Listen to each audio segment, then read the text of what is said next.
Hello mga boss, may kikwento ko sa inyo tungkol ito sa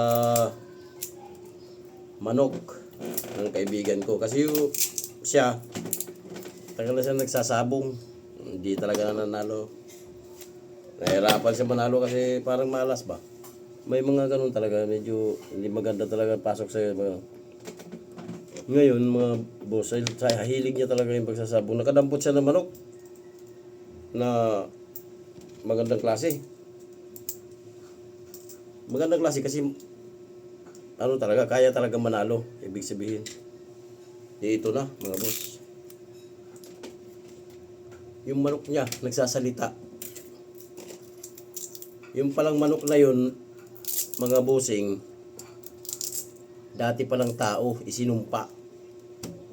Ngayon, ito ngayon. Sabi ng manok niya, nagkasalita eh. Boss, mananalo ka pag ako ang naano mo na ilaban mo sa galyera, pag ako nadala mo doon sa sabungan. Kasi lamang na lamang ka na. Una-una naisip ako eh, kayang-kaya ko yung kalaban. Tawa ko eh, papanggap lang ako manok eh. Ngayon pagkakataon mo na akong magkarpera, sabi ng manok na nagpapanggap na tao. Tao na nagpapanggap na manok. Pero talagang ano siya, manok.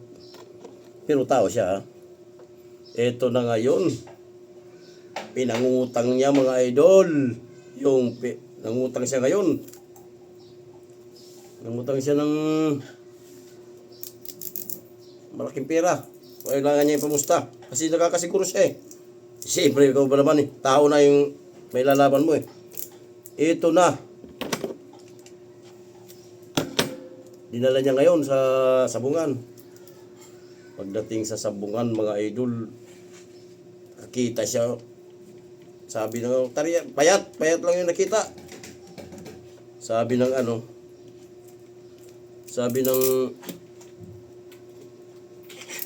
amo, yung sabi niya, ito, sige, laban na kagad. Payat lang eh. Dito na, tinarihan agad. Madaling salita. Wala nang pagkimi-kimi, posta, larga agad. Ang masakit nito, mga idol, nung bibitawan na sila, yung manok, nung bibitawan na sila parehas, nanginginig yung manok niya. Yung tao na nagpapanggap na manok, nanginginig mga boss, mga idol. Ang laki pa naman ng ano niya, ang laki pa naman ng posta niya. Nagtataka siya bakit nanginginig. Tinanong niya ngayon, binulungan niya, tinabi niya muna yung manok niya. Tinanong niya ngayon, ano problema? Lamang na lamang ka na, payat pa magiging kalaban mo. Sisiw lang yan sa'yo, sabi niya. Hindi boss eh. Hindi yun ang problema eh. Yung manok kasi na yan na payat, sabi niya. Hindi naman talaga manok yan. Isa rin niyang hindi nagmanok din pala yung boss. Ano yan? Ano pala yan? Tigre yan boss. Tigre, nagpapanggap lang na manok. Kaya pala umiiyak siya. Tigre pala yun yung kalaban. Hindi niya kakayanin.